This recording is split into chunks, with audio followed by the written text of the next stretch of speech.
ស្នោកម្មភ្លើងផ្ទុះ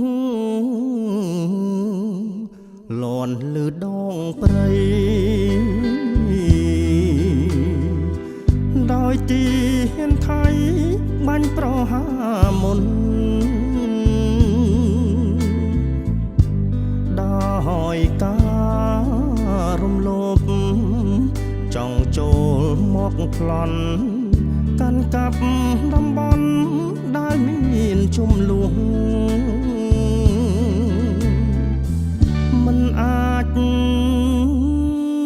នៅស្ងៀមបៀមទុកបានឡើយ